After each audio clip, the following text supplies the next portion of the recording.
Di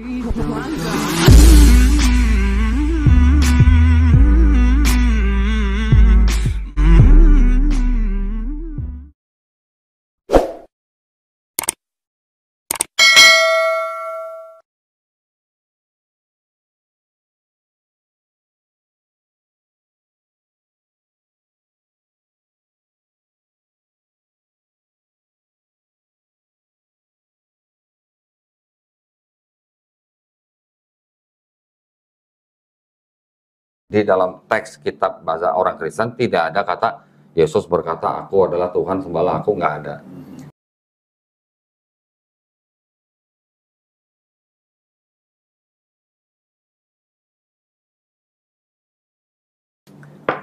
Ayat-ayat di dalam Bible yang dianggap sebagai indikasi ya bahwa Yesus adalah Tuhan, itu yang paling kelihatan adalah di Yohanes 1 ayat 1.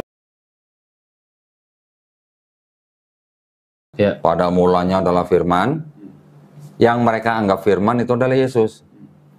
Firman itu bersama-sama dengan Allah, dan firman itu adalah Allah. Jadi karena firman itu Yesus, firman itu adalah Allah, mereka menganggap Yesus adalah Allah. Itu salah satu ayat yang paling sering dipakai, yang mana untuk mereka itu adalah bukti bahwa Yesus adalah Tuhan. Oke, di situ kan firman Allah, firman adalah Allah. Terlepas daripada penerjemahan yang mungkin menurut sebagian orang seperti buat kita nih kurang tepat karena urutan dan segala macam, kan ini kan dari bahasa Yunani ke bahasa Indonesia kan. Terlepas dari itu, kita juga bisa sanggah bahwa itu bukan indikasi bahwa Yesus Tuhan. Ataupun kalau mau dianggap itu sebagai indikasi bahwa Yesus Tuhan, ternyata kalimat-kalimat seperti itu adalah adopsi dari filosofi Helenisme.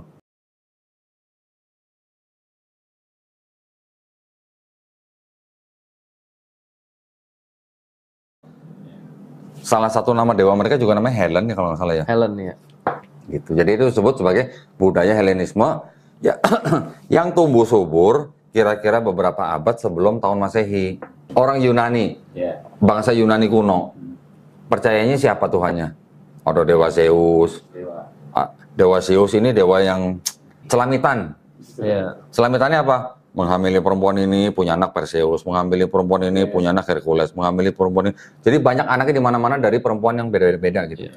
Dewanya adalah dewa Zeus yang dianggap dewa paling tinggi. Perempuannya adalah manusia. Anak daripada manusia dan dewa Zeus ini disebut setengah manusia, setengah dewa. Ini salah satu bagian daripada budaya Helenisme disebutnya. Filosofi itu gitu. Nah, yang ngomong siapa? Kalau itu ayat tadi itu disebut sebagai Helenisme filosofi. Yang ngomong Bible ternyata, bukan kita. Ada ya berarti? Ada. Detail itu? Ada bukti. Nih. Jadi biar nggak disangkain asumsi aja. Iya, saya nggak mau ngomong asal ngomong tanpa data. Saya baca di sini. Ini New American Bible. Nah, ini Bible-nya namanya New American Bible. Bible ini Bible versi untuk orang Kristen di Amerika. Ada. Tapi tata letaknya itu kalau di Indonesia sama nggak? Sama. Apa namanya? Jumlah pasalnya sama, jumlah ayatnya sama. Dan ini adalah Bible-nya orang, kalau nggak salah orang Katolik nih.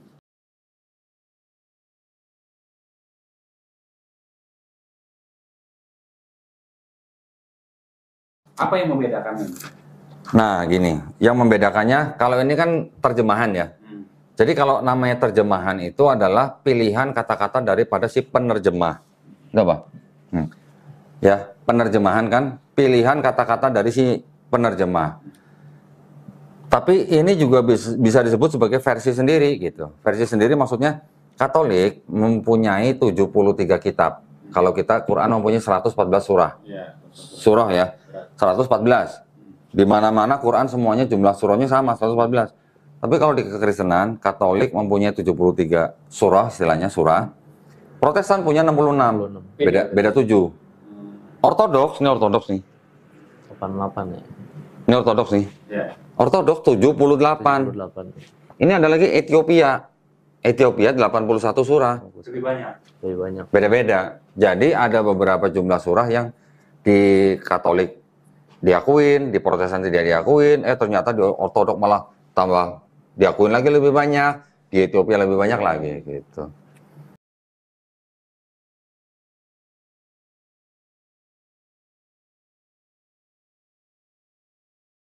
Nah, jadi kalau di kekristenan dalam Bible itu bisa versi banyak, versinya dalam arti beda jumlah kitabnya. Ya, otomatis kan kalau jumlah kitabnya aja berbeda, berarti jumlah ayatnya juga berbeda kan. Tapi kalau di Quran jumlah surahnya sama, semuanya 114. Jumlah ayatnya sama nggak? Sama sebenarnya, cuman sistem penomorannya yang berbeda. Misalnya yang Mushaf Hafs, dia menggunakan sistem penomoran ayat itu, misalnya kalau kalimat basmalah diberi nomor.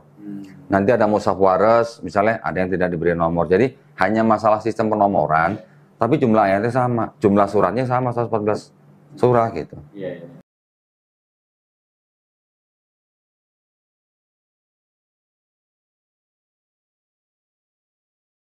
Tapi kalau Katolik beda. Nah, ini tadi balik lagi nih. Ini adalah John, ya. John 1:1. John chapter 1 verse 1. In the beginning was the Word, and the Word was with God, and the Word was God. Ini ada tanda nih, di bawah ada catatannya. Ini adalah Hellenistic filosofi. Tadi yang ngomong bahwa ini adalah adopsi Hellenistik bukan saya, ini loh yang ngomong. Gitu. Bible sendiri yang ngomong. Itu di semua Bible, itu semua sektor Kristen gitu juga sama? Enggak semua Bible ada catatan kaki seperti ini. Tidak semua ada. Biasanya rata-rata yang ada catatan kaki seperti ini adalah Bible-Bible-nya orang Katolik. Ya. Orang Kristen juga ada yang menggunakan Bible catatan-catatan kaki itu, tapi itu disebutnya dengan studi Bible gitu lah. Bukan Bible yang sering dibawa-bawa sama jemaat ke gereja, bukan. Kalau yang Bible yang sering dibawa sama jemaat tuh yang seperti ini, yang standar nih. Nah, ini isinya cuma ayat, tidak ada catatan kakinya. Ya, nggak ada footnote-nya. Ini yang TB, terjemahan baru, terbitan tahun 1974. Tahun 2023 baru dikeluarkan versi yang baru, yaitu TB2. Apa yang beda ini? Terjemahannya. Ini kan sama-sama terjemahan. Ini tadi terjemahan, ini juga terjemahan, ini juga terjemahan. Terjemahannya ada yang berubah gitu. Ulasannya mungkin di video ini kali. Ada di channel saya. Ada, ya? Apa saja yang beda, nanti di channel saya bisa dilihat. Antara bahasa Indonesia sama bahasa Inggris, ada perbedaan dengan terjemahannya? Beda, namanya terjemahan ya. Contoh misalnya, ini versi King James Version.